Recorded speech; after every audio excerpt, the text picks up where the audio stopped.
you need an actor to play the part. You need a good actor, primarily. There's no point in getting a personality or a comic or something like that. You know, I'm sure they're brilliant, and some of the names that came up I love them in whatever they do, but not for this. And so when I heard the name Peter Capaldi, I just thought that's just a brilliant idea.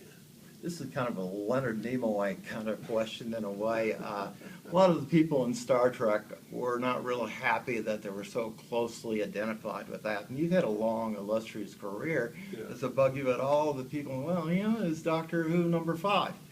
No, it's, you know, the reason they worry about that is because it prevents them getting work. If it doesn't prevent them getting work, I don't think they mind about it at all. I mean, I was lucky. I know Tom had a bit of problem. He had done it for 7 years, and although he had sort of worked before and done lots of stuff before, it wasn't necessarily in the public's attention. I mean, he wouldn't have known who Tom Baker was when he took over.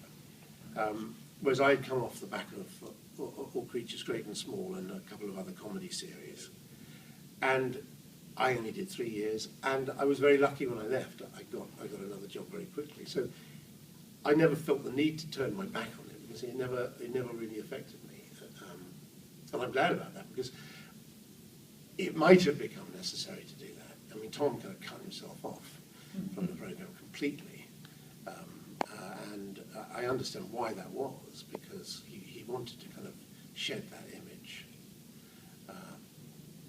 But I fortunately for me, I didn't feel the need, I didn't have to do that. So. With the 50th anniversary being upon us, do you reflect on, well, I played a part in this legacy? Yeah, I do. It's hard. It was a very strange evening when they went along because, we're in Britain, we're on postage stamps now. Normally you have to be dead to be on postage stamps. Well, your doctor is, Well, that's true. They decided that they were going to put us on postage stamps, and you don't really take it. At first I just thought, oh, that's great, the new on stamps. And then you go along and you just think, wow, my image is actually on a stamp. It's like it's the next best thing to being on a banknote, really. Why aren't we on banknotes? Actually, I think we are in New Zealand. Yeah. There's a coin. Yes, you are. There's coins in New Zealand, yeah. But it's a fantastic feeling. I mean, you were aware that it's not really to do with you. It's not exactly an accolade for your, marvelous career in acting generally. It's just that you played this fantastically iconic part. So you don't get swept away by it that much. But it's a great feeling to think that, wow, I'm one of a very select few. I know at other... I'd stick on my letter and post it. I actually sent my accountant one. I used a Colin Baker stamp because I didn't want to make waste money. I know at other conventions and other panels you had mentioned that if you weren't included in the 50th anniversary episode, that you and the guys would actually make your own 50th anniversary episode. I know you're doing the Big Finish project, but are you going to do anything else, maybe, possibly? Yeah, maybe a little surprise for you. Just keep your eyes peeled. Cool. It might be worth it. But we're working hard to try and make something. Just to make it some, little additions to the 50th anniversary special. I mean, I think the 50th anniversary special will be brilliant, and that's great. But I think it's nice if we can just do as much stuff just for you guys out there, really. So has David at least shared something with you on what's happening in the 50th? Oh, yes. Oh, okay, so you at least know. I at least know. So, speaking of David, how have you ever? I'm assuming you've come across all the little internet memes about the doctor and the doctor's daughter marrying the, so on and so forth. And I'm assuming it was funny the first few times you saw it, and then after that, it probably got old. It's my fault really, because I didn't once relate the story of giving the father of the bride speech at their wedding, and that was very peculiar because I kind of went through the sort of process and then had to stop when you got to the point of my daughter marrying me. So it was just a joke. It just took a life of its own. Huh? Yeah, but it's very nice. They're a great family. So all of us come to conventions like this because we're passionate about something, whether it's Doctor Who or bronies or whatever. What kinds of things are you interested in? Whether it's science fiction related, what kind of TV shows do you watch? What do you like to read? Oh, right. I kind of like. I used to be a big fan of the sort of American detective fiction from the hard-boiled, the original Dashiell Hammett kind of thing, through Ross Thomas. I used to love Ross Thomas, if you remember him, and also Ed McBain, procedural, the procedural police detective things. I think that we were talking about this yesterday. When I first came over to conventions, I remember in instances like this where you lot would ask questions about the brilliant British drama on television and belittle your own drama, the programmes. And I think actually in those days you were justified in doing that, because it was really just a big, massive, soapy kind of what's the word to use? It was just kind of very, very predictable, soapy drama. But now I think that with the emergence of with cable channels, I think you make the best drama. I really do. I mean, the number of drama programs that you make now, and that's sort of a bit like it would do in Britain if we got our act together. It lifts then the network shows. They think, well, we've got to compete with this. But I think cable channels, it seems to me, have led the way in making great drama. And my favourite drama series are nearly always American drama series, not British drama series. Were you a big Law and Order fan before? I did like Law and Order. Yes, actually, I did, because again, I love series to be what they're about, really, as a general rule. So if you're making a police or this kind of series or a courtroom drama, you don't make it about who's having an affair with who. Right. You make it about the case, because that's what we want to see. We want to see this case develop from the the crime right the way through to the courtroom sequence, and that's what I liked about Law and Order. But I like, I said yesterday, my favourite series at the moment is Justified, which I think is terrific, very underrated series, really. I think it probably is quite popular over here, but I just think it's one of the best series there is on American TV. Did you like Broadchurch? I did like Broadchurch, yes. They're doing an American Broadchurch, yes, I did think, but that was our kind of version in a way of the killing. It was our rediscovery of the telling of a story, but not going bam, bam, bam. And I think that was great, and the success of that was phenomenal in Britain. So again, it just showed you that people actually do have attention span, and I'll be very interested in seeing the American version of it. As long as they don't apply the wrong rules to it, right. I mean, that's always the danger. Yeah.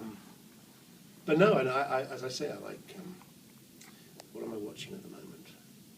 Or maybe you're not interested in that. Oh, they get the thing, the great thing, the Netflix, the remake. Actually, it doesn't bear any resemblance at all to the British. Yeah. Kevin Spacey. Yeah, Kevin Spacey.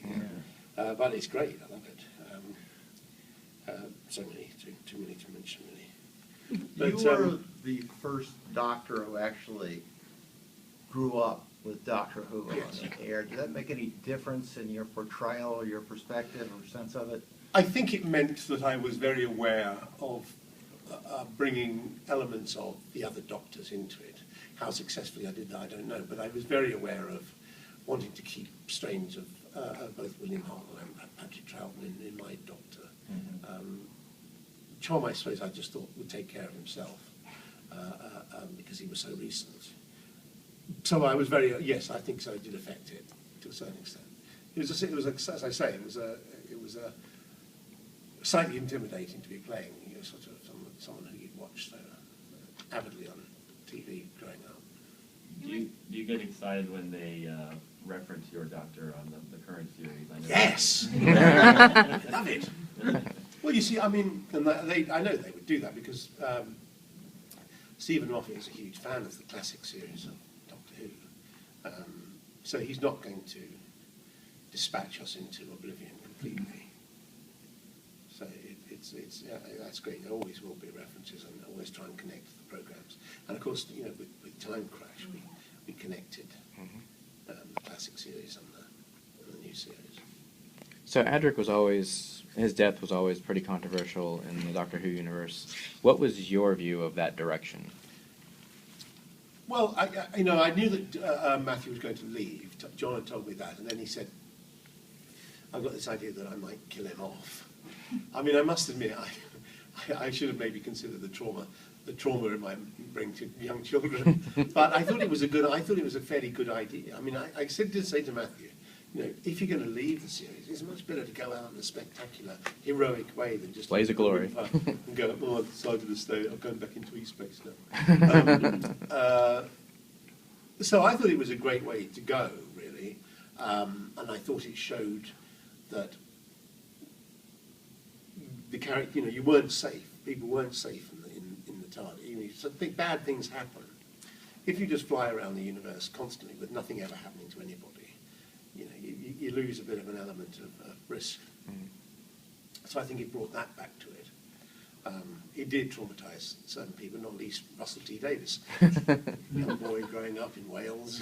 He never quite forgave me. Favorite role other than Doctor Who? My favourite role, I have lots of favourite roles apart from that. I mean, I have a great fondness for Tristan, obviously, because it was the first, if you call it a breakthrough role, I suppose.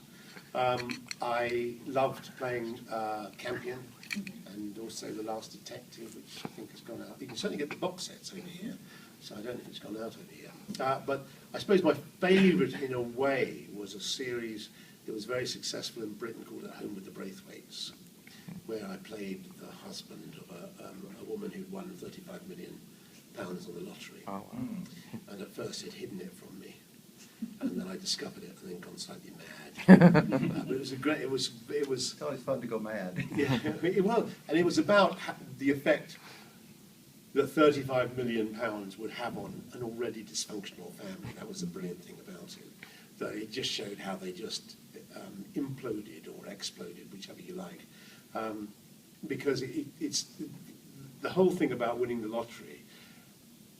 It's been bad news for virtually everyone who's won it. I remember sitting down once. This is before I played that part.